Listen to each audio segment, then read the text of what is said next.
tujuan pembelajaran? Yang pertama, tujuan pembelajarannya itu peserta didik bisa mengetahui struktur dari teks prosedur itu sendiri, dan yang kedua, peserta didik bisa menyusun kembali teks prosedur menggunakan struktur teks prosedur yang sudah disediakan. Ya, materinya sangat menarik sekali ya Bu. Bagaimana metode pembelajaran yang akan Ibu gunakan? Metodenya yaitu menggunakan metode diferensiasi yang meliputi konten, produk, sama proses. Juga menggunakan pendekatan teori secara berkelompok. Ya. Baik, saya ingin Ibu memfokuskan pengamatan pada kegiatan diskusi kelompok ya. Baik. Oke, baik.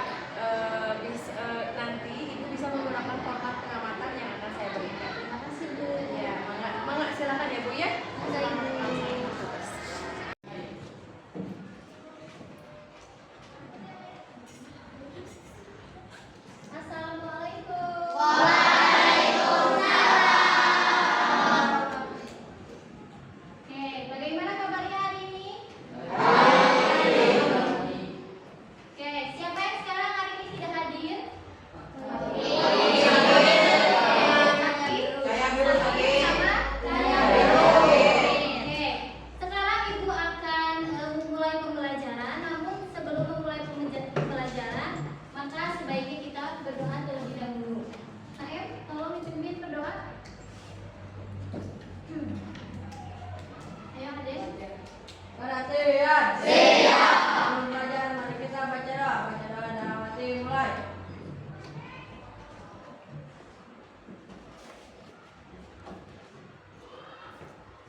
Selesai beri salam.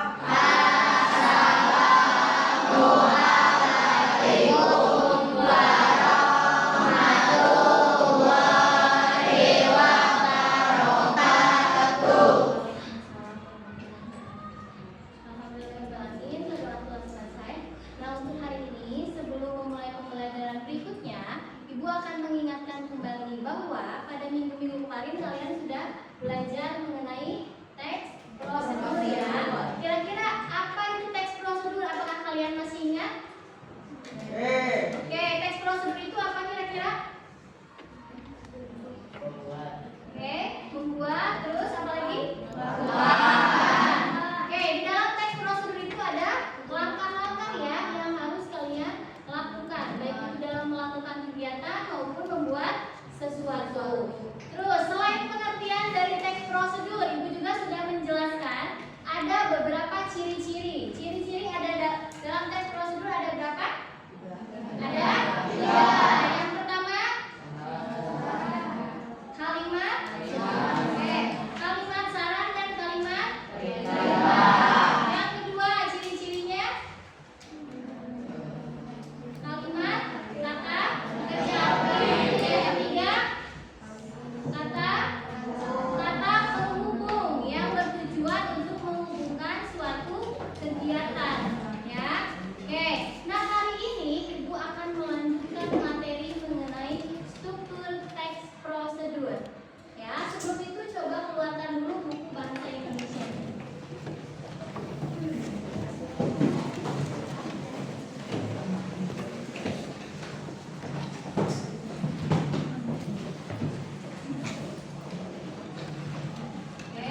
Ada ya?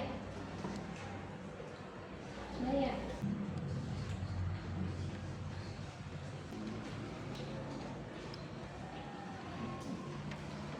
Oke, terakhir. Ya. Sudah habis? Diskusi sudah selesai. Nah, dilanjutkan untuk setiap kelompok mempresentasikan, dimulai dari kelompok 1. Maju ke depan. Semuanya ya.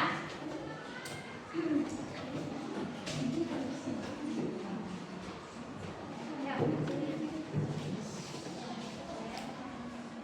Saya akan mempresentasikan cara membuat mie instan.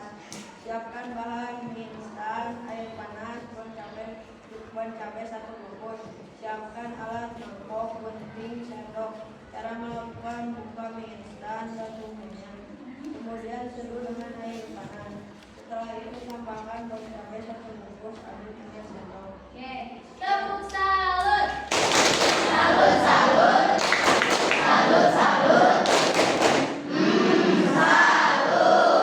Oke, terima kasih untuk kelompok 1. Silakan duduk kembali. Sekarang kelompok selanjutnya, silakan kelompok 2. Ayo maju ke depan. Ya, semuanya. Di bawah aja duduknya. Nah, silakan. Silakan.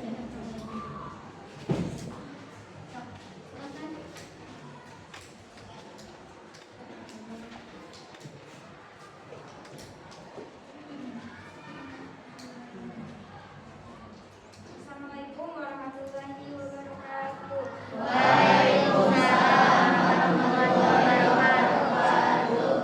Saya di sini akan mempresentasikan hasil cara membuat teh manis. Pertama, siapkan alat dan bahan yaitu panci, sendok, kompor, gelas, keceluk, gula, dan air. Masukkan air ke dalam panci, kemudian masak air itu hingga mendidih. Setelah itu, masukkan dan aduk hingga tercampur rata. Oke, tepuk salut.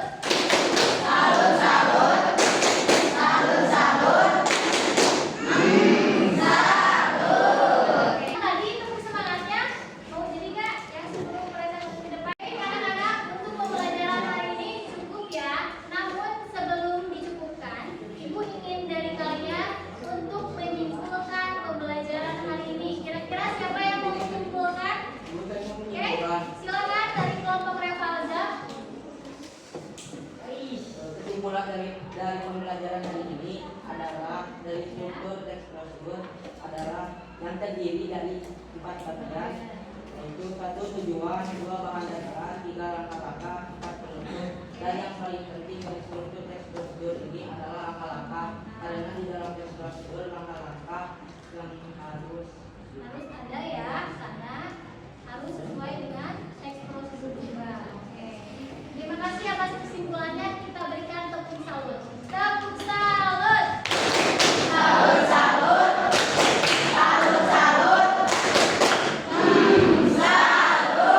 Oke. Cukup sekian untuk hari ini. Terima kasih. Wassalamualaikum warahmatullahi wabarakatuh.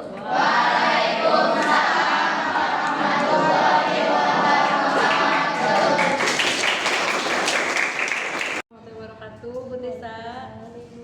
Ya, bagaimana kabarnya hari ini, Ibu? Alhamdulillah sehat. Alhamdulillah sehat ya, Bu ya. Nah, di percakapan pasca observasi ini saya akan memberikan beberapa pertanyaan kepada Ibu Tisa terkait dengan pelaksanaan observasi kelas yang sudah Ibu lakukan. Percakapan pasca observasi ini dilakukan dengan tujuan untuk mengevaluasi sejauh mana proses pembelajaran yang sudah Ibu lakukan. Nah, untuk pertanyaan yang pertama nih ya.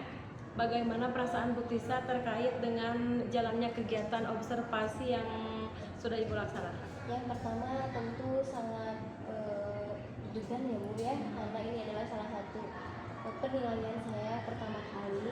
Tapi setelah sudah selesai melaksanakan, saya merasa lega, dimana saya sudah bisa mengetahui kemampuan saya sejauh mana nih ya kan, terus mengetahui peserta didik antusias atau tidaknya dari mana gitu. Ya.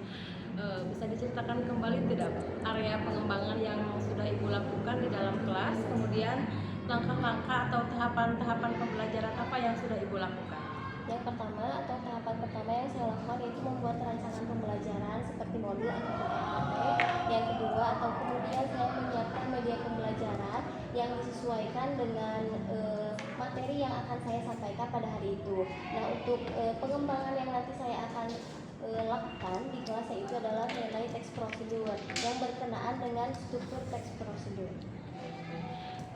Jadi sudah dilakukan dengan baik ya Bu, sudah berjalan sesuai dengan apa yang Ibu rencanakan, namun masih ada kekurangannya ya. Nah, menurut Ibu apa sih kekurangan atau mungkin kendala-kendala yang Ibu hadapi pada saat melaksanakan proses pembelajaran tersebut? Menurut saya pembelajaran kemarin alhamdulillah cukup berhasil Bu. Mungkin ada beberapa dari peserta didik yang masih kurang aktif dalam pembelajaran tersebut dikarenakan kan sekolah T itu mempunyai siswa yang sangat banyak sekali. Saat pembagian kelompok kan gemuk sekali ya Bu ya saat pembagiannya. Mungkin ada yang masih terlihat kurang aktif dan memang sudah aktif dalam pembelajaran tersebut. Jadi ada berapa siswa yang tidak terlibat atau kurang aktif? Jadi mungkin hanya mengandalkan teman sebangkunya saja Iya, ya? seperti itu. Jadi mungkin saya juga akan memperhatikan kembali siswa yang seperti itu dan bagaimana nih solusinya untuk semua peserta didik itu antusias dalam pembelajaran saya. Menurut Ibu, kira-kira kenapa hal itu bisa terjadi Bu? Nah, kenapa mereka kurang aktif seperti tidak mau ikut terlibat? Ya mungkin salah satunya adalah teman sejawatnya itu memang bukan teman sepermainan. Mungkin ada juga ya beberapa seperti itu ya Bu ya. Terkadang saya melihat seperti itu. Karena kan peserta didik terkadang kalau misalnya berkelompok itu ingin bersama dengan teman sebangkunya. Merasa nyaman atau tidaknya mungkin. Begitu ya Bu ya. Nah, mungkin ada apa yang bisa dilakukan untuk meningkatkan keaktifan atau keterlibatan murid tersebut? Kira-kira rencana apa yang akan Ibu lakukan dan bagaimana langkah-langkahnya? Ya, kalau untuk menentukan seperti itu mungkin saya akan menyiapkan dulu beberapa asesmen sesuai dengan kesiapan peserta didik. Apakah peserta didik ini berkelompok dengan siapa atau bagaimana? Nanti saya akan melakukan pendekatan juga terhadap peserta didik yang memang kurang aktif. Baik Bu, jadi rencana kedepannya Ibu akan membuat murid jadi lebih nyaman mungkin ya Bu ya. Terlebih dahulu dengan mengelompokkan murid berdasarkan gaya belajar masing-masing. Itu Ada yang menggunakan kinestetik, ya, audiovisual, betul ya. atau misalnya dengan sebuah audio saja dari penjelasan dari saya saja mungkin. Ya. Mudah-mudahan apa yang sudah Ibu rencanakan barusan dapat terrealisasi dan dapat memberikan proses pembelajaran yang lebih baik dibandingkan dengan yang sebelumnya ya Bu ya. Saya tunggu nanti cerita-cerita Ibu lagi apakah bisa direalisasikan atau tidak. Nah, kira-kira kapan Ibu akan mulai melakukan perubahan dengan rencana yang sudah tadi Ibu rencanakan? Mudah-mudahan secepatnya ya Bu ya, dikarenakan saya ingin melihat semua peserta didik saya antusias dalam pembelajaran bahasa Indonesia terutama. Baik Bu Tisa, akan dilakukan secepatnya ya Bu ya berarti ya. Mudah-mudahan apa yang sudah Ibu rencanakan barusan dapat terrealisasi dan dapat memberikan proses pembelajaran yang lebih baik lagi dibandingkan dengan yang sebelumnya. Satu lagi nih, cerita Ibu apakah bisa direalisasikan atau tidak? Ya, seperti itu. Baik, terima kasih Bu atas jawaban-jawabannya. Terima kasih banyak sudah bersedia berbincang-bincang dengan saya. Mudah-mudahan apa yang sudah Ibu rencanakan dapat secepatnya direalisasikan. Sekali lagi terima kasih. Alhamdulillah rangkaian supervisi akademik sudah selesai. Diawali dengan kegiatan kita ya kemarin pra observasi, kegiatan Ibu observasi di kelas ya, dan diakhiri sekarang mungkin ya Bu ya observasi. Baik, saya ucapkan terima kasih kepada Ibu Tisa. Saya akhiri, wassalamualaikum warahmatullahi wabarakatuh. Waalaikumsalam.